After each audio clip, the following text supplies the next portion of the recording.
Hi, privileged to be having this conversation with you. My name is Tamara Srzentic. I am a passionate public servant and bureaucracy hacker.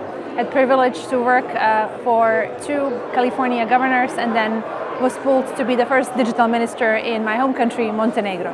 Excellent. So welcome to the World Government Summit and also the Government Services Forum that you were part of today. Tell us, what was it that you focused on and spoke about inside the forum? So the panel focused on the topic that is very near and dear to my heart. It's empathy in action and how it really applies to public service space. So we really talked about how do we create the culture intentionally inside of the government? How do we empower public servants with tools, techniques, and methods so they can not just actively, empathetically listen, understand what the people that we are serving need, but also include them in co-designing solutions. So we talked about, or I have at least kind of focused on, how do we create a delivery muscle? How do you really invest and double down on digital teams instead of just projects? And how do you give space of psychological safety, empower your teams to really be able to understand the needs of the people that we are serving? So that's what we talked about. Excellent. So at this year's conference, there's the main theme that we can see is about artificial intelligence, digitization, the future of AI, and many incredible things that AI brings to government services. Having said that, there's many other things that are non-AI, but they still need to be done. As an example, empathy, which you talked about.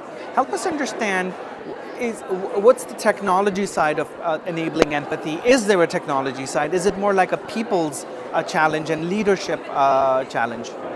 I love this question. So it's a little bit of all. Of course, AI and all the new technologies have an opportunity to transform public services and how we deliver our services to our public.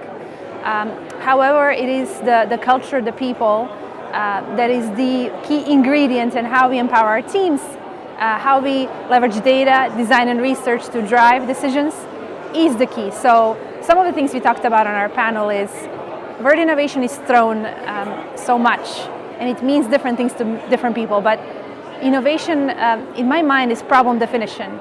Einstein said you can't solve a problem if you haven't thought about what it really is, right? So if you have 1 hour to solve it, he'll spend 15 minutes defining it and only 10 minutes solving it. And so we talked about how do we empower public servants with tools, techniques, and methods to help them tightly define the problems. We also talked about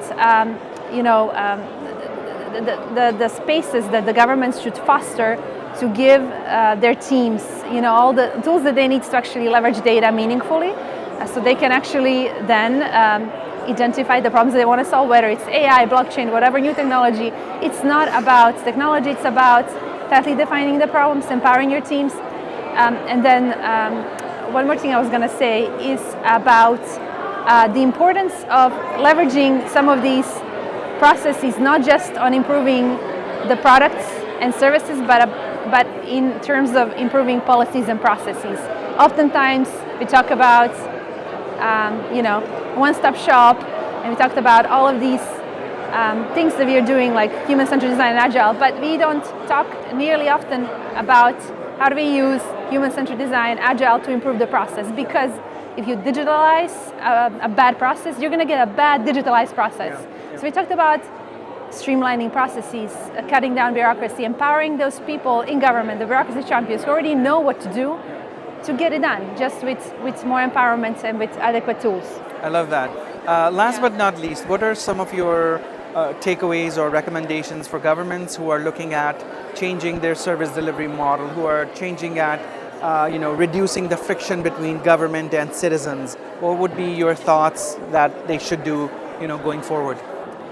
So I want to kind of raise up and say how grateful I am to be here. There is such a diversity in all different rooms, governments from all over the place, and I was privileged to work in both government of California and very tiny government in Western Balkans, and a lot of our problems are very much the same. And so for the government of Emiratis, what their core competency is they approach things with opportunity, possibility, imagination mindsets. This is something that I feel like they could inspire all other governments to do, because you don't not need a lot of resources.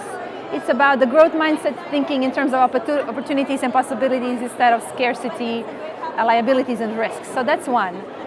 Two is about open sourcing, not just like the code, but the hacks, the plays, the standards, the strategies. There is a big group of public servants that I'm working with all across the world.